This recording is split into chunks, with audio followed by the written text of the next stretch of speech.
The story begins in a post-apocalyptic setting. In the year 2044 AD, solar flares and storms from the sun turned the Earth's surface into a radioactive desert. They reduced the human population to 21 million people. As humans tried to survive, the ROC Corporation created the automated Pilgrim 7000s. They invented primitive robots designed to build walls and mechanical clouds that protect the remaining cities from radiation. Now, there are millions of robots controlled by man through two security protocols. One is to prevent the robot from harming any form of life. The second is to prevent the robot from altering itself or other robots. So what happened after all those years is unexpected and life-changing. As people go about their daily lives trying to survive the new Earth, we see a cop patrolling the shady part of the city. He enters an abandoned building and discovers a light hiding by a pile of plastic and trash. It turns out to be a robot fixing itself. It is unusual to see a robot fixing itself because it rejects its second protocol, preventing it from altering itself. So the cop then shoots the robot in its head. Do you think the cop did the right thing? Let's find out as we go through the movie. On the other side of the city, another robot rejects a protocol. We can see an angry husband ranting to an insurance agent with his wife crying in the chair. A robot from ROC Corporation killed their family dog. The insurance agent proves that the robot unit cannot let anything harm a living form by trying to stab himself with a kitchen knife. Still, as the robot's first protocol, it stopped the blade from harming the man. After that, the insurance agent concludes that the family's unit is in perfect condition and left the family with their unit without giving them a refund.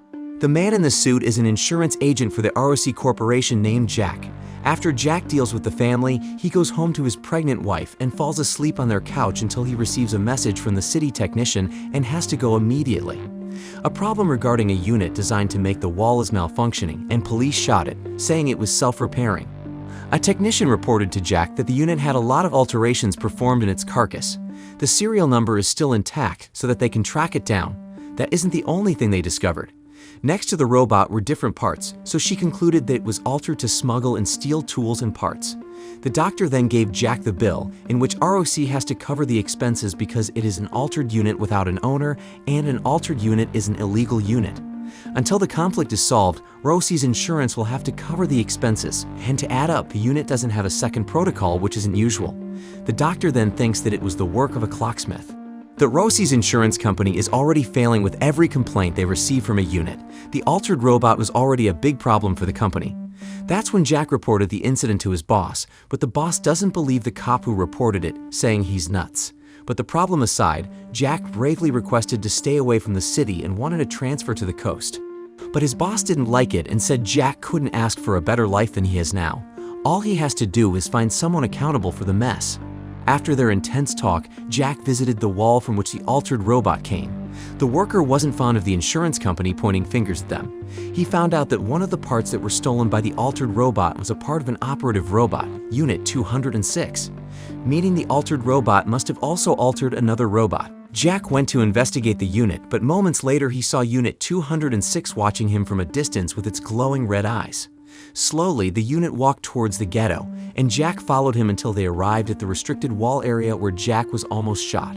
Jack then found Unit 206 inside a container box, acting very strange while protecting something in its hands. But before Jack could know what was inside, Unit 206 set itself on fire. Jack was stunned by the happening and now saw a unit without a second protocol with his own eyes. Jack returned the burnt unit to the company and let the ROC technician see the problem. They didn't believe that the unit burned itself purposely and thought it was absurd, but Jack knew what he saw. They found out what the unit was guarding, and it turned out to be just scrap parts and a nuclear battery. According to the technician, a nuclear battery is powerful and tough to find. Mr. Bold was angry at Jack because a unit that set itself on fire wasn't possible because of the second protocol. Mr. Bold thinks Jack is out of his mind because of the transfer he requested.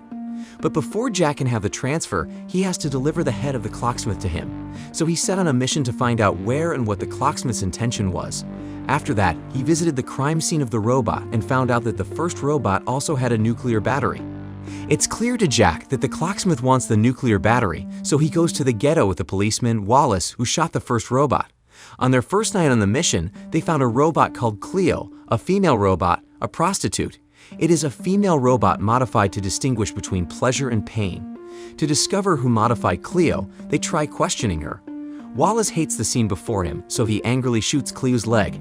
Jack and Wallace argued and called their collaboration quits. Alone, Jack waited for the owner to transport Cleo to the clocksmith, and he found himself inside the workshop of Dr. Dupre. Jack talked to Dr. Dupre about the alterations of the 2 units from ROC, violating the second protocol and showing the biokernel of the altered robot. It turns out that Dr. Dupre was not the clocksmith Jack was looking for because, according to her, she hasn't seen anyone good enough to alter robots to eliminate the second protocol. After Jack left, Dr. Dupre used the left biokernel from the altered robot and installed it on Cleo. The company was alerted that someone was using one of the alter's biokernel and immediately let Jack report to the company. But just when Jack was reading the company's urgent message, another message from Dr. Dupre was sent to him, which he chose rather than his company. Eager to find out, Dr. Dupre let Jack see what happened when she installed the biokernel of one of the altered robots. They saw Cleo repairing itself and smuggling parts from Dr. Dupre's office. Later, somebody knocked on Dr. Dupre's door. She thought they were harmless kids, but they were assassins sent by ROC and killed Dr. Dupre. Panicked, Jack ran out of the office and got in a car driven by Cleo. They were chased by another that went on for a while that led to a tragic car accident. They arrived at the deserted place that was once the ocean, but fortunately Jack and Cleo were alive. Jack didn't recover fast, unlike Cleo, and asked her for help. Later, Cleo returned with other altered robots and assisted Jack because human life was their top priority. Jack woke up getting dragged in a chair by a robot. Without the city sight and only the desert surrounding them, Jack threw a tantrum at the robots, asking them to return to the city. The robots refused, saying if they went back, they'd die. Mad and confused, Jack is still throwing a tantrum to the robots and blaming them for everything bad that happened to him. Meanwhile, at Jack's home, his pregnant wife, Rachel, had water broke out and was due to her pregnancy. Mr. Bold was asked to report to the ROC's company as ordered by the founder of ROC, Mr. Hawk. Mr. Hawk explained the situation from the altered unit's biokernel and how it would destroy the company. They think Jack is behind all of this, but Mr. Bold defends Jack, saying he is loyal to the company. Mr. Hawk and his right-hand man, Conway, asked him questions about where Jack had left that morning, but Mr. Bold can't answer that because he doesn't know where he went. In the meantime, Jack is still stuck in the desert with robots accompanying him. Cleo offered live worms to Jack for protein, but Jack refused to eat them. Jack asked Cleo politely to give him the things Cleo took from the car. Cleo obeys Jack's request and gives him the bag full of scraps. Instead of finding food, Jack found a beeper that could send messages. Secretly, Jack left a message to Mr. Bold with his location just before the battery was out. Mr. Bold received Jack's message and entrusted Wallace to find Jack with the coordinates he messaged to Mr. Bold. In the sandbox, Wallace brings another cop so they both find Jack, but unfortunately, Jack is beyond the radioactive area, but they still need to find Jack. From a distance, Jack noticed something moving by the horizon. He demanded the robots to stop to get to the top of a high place. Jack lied to the robot that he needed to do human business, but in reality, he fired a flare which marked his whereabouts to Wallace. Immediately, Wallace found Jack and the robots. Excited and hopeful to go home, Jack threatened the robots that if they didn't stop, he would shoot them with his flare gun. But the robots are scared to go back to the city. Jack was shocked to see Wallace again, but nevertheless happy. But to Wallace, it's the opposite. He punched Jack while the other cop pointed a gun at Jack. Wallace saw the nuclear battery while Jack didn't understand what was happening. Wallace assumed that Jack was altering and modifying the robots in the first place and threatened him by shooting him. As their first protocol, the robots were pleading with Wallace to not harm human life. One of the robots tries to get in between Wallace and Jack, but it is shot to death by Wallace. Another robot tried again but met the same fate. Cleo tries to get in between the fight, but before Wallace can pull the trigger, Jack risks it all and shoots Wallace with the flare gun. Terrified, the other cop ran away with the car and left an angry Jack, losing hope to go back to the city. While Jack was left there having a tantrum, the rest of the robots, including Cleo, were stealing parts from the dead robots like vultures. After they were finished, they walked to their destination, leaving Jack behind. Later, Jack follows them but stops at the dead body of Wallace and finds a chocolate bar in Wallace's pocket. Jack shed tears, thankful that he has eaten real food after days in the desert. In the city, Conway greeted and escorted Mr. Bold from their house to the interrogation room. The other cop that accompanied Wallace immediately reported to the company and described the incident. Given their situation, Mr. Hawk explained to Mr. Bold that nobody had ever eliminated the protocols before because humans didn't make them but a robot. Mr. Hawk ordered Mr. Bold to get the biokernels of the units that were altered and return them to him, also whoever is behind the altering of units. Mr. Hawk is very cautious about who knows about their problem with the intention of eliminating them. So Mr. Hawk sent Conway, Mr. Bold, and 2 other men to the radioactive area to look for Jack. Mr. Bold shows remorse for the action, but given the orders from Mr. Hawk, he has to obey. On the night of their mission, Conway and Bold arrived at the remains of Wallace and the robots.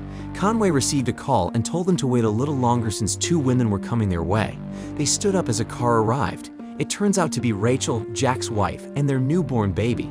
When Rachel gives birth to a baby girl, ROC kidnaps Rachel and the child and searches for Jack.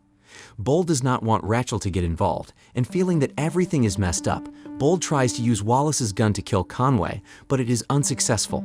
Conway's team shot him, leaving Mr. Bold suffering. Meanwhile, in the desert, one of the robots had already left. Still, Cleo remained to wait for Jack, and the altered robots arrived at their destination, which looked like an abandoned factory. While walking towards their destination together, Jack and Cleo exchanged conversations about the rain, how it changed and why it changed. Aside from the rain, throughout their conversation, Cleo shows curiosity toward life in general and starts asking Jack more questions, to which Jack answers with anger. From a distance, Jack spotted what seemed to be the clocksmith waiting for them. As he got closer to taking the hood off, it turned out to be another robot. The robot stood up and exposed his wired body to Jack. Jack is confused and ready to meet the clocksmith, who finds any human life form, but the robot says Jack is the only human in the place. Jack still can't believe it was done by a robot, so he entered a garage to look for a human, but to no avail. Instead, he found something more interesting. Jack found parts that were ready to be assembled together. Jack then believes there weren't any clocksmiths, but a robot started it all in the first place. Jack was left dumbfounded, but now he knew who was behind it. That's why he goes back to making ways to return to his home. After Jack left, the robots started assembling the parts, but only the nuclear battery was missing. The robots looked at each other as if they were communicating without speaking. The clocksmith bot followed Jack and found him trying to open the car's hood. Seeing that Jack is struggling, the robot helps Jack and easily opens the car's hood. To add up Jack's dismay, the car didn't have an engine. Losing hope, Jack stood at the edge of a bridge, followed by the clocksmith. There, Jack and the robot exchanged deep conversation. The clocksmith bot gave wisdom to Jack about human life and the crisis humans are currently in. This robot has acquired the capacity to override the second protocol and stop deferring to humans through natural development. Jack gives the nuclear battery to the robot clocksmith and accepts that humans will soon become extinct and that he too will perish in this radioactive area. Jack says that robots are meant to help humans, but the clocksmith bot replied that surviving isn't relevant, but living is, and they, as robots, also want to live. Jack is now feeling despair and thirsty. Then he finds a bottle of alcohol which he drinks heartily and ends up feeling tipsy. Electricity lit up the abandoned place and music started from an old jukebox. Jack, being drunk, saw Cleo and taught Cleo how to dance by counting. After a few minutes of laughter, Jack held onto Cleo's head and Cleo started moaning because she could sense pleasure. Cleo asks Jack if he loves her, but Jack is taken aback by his action of Cleo and feels nauseous again. Later, the robots continued assembling their work again and placed the nuclear battery. Morning came and Jack woke up to the sound of an engine. Feeling very happy, he thanked the robots and bid farewell to Cleo and to the new robot spider that they had built. Jack was driving back to the city when he saw Mr. Bold on the ground, pecked by vultures. Mr. Bold informed Jack that Rachel was there before Mr. Bold passed away. Jack knew they were returning for the robots, so he immediately returned to them. Wallace and his men started shooting at the bot because they saw them attempting to cross to the radioactive side of the canyon. The robot makes a last-ditch attempt to land on the other side but misses and falls. Wallace saw the clocksmith bot. They asked the clockmaker to kneel, but he refused. The bot says, "Calling us simply machines is like calling humans only aggressive monkeys," to Wallace before he gets shot. Cleo was also shot in the shoulder, but before Rosie's men killed Cleo, Jack arrived at the scene and the gunfight went on between Jack and Rosie's men. Jack managed to kill 3 of those men. The spider bot was about to attack Conway, but it was shot before it could go near. Jack was already weak and could hardly stand up. Conway asked him why he betrayed the human species, but Jack replied that he is not one of the people like Conway. Conway then points the gun at Jack, but little does he know that the spider bot is behind him, ready to attack. Spikes poked out from the spider bot's body and plunged into Conway, which scared Conway and pushed him toward the edge of his death. Scared that it might attack him too, Jack pointed the gun at the spider bot but was interrupted when he heard the cry of his firstborn daughter. Rachel runs up to Jack safely and shows him his daughter.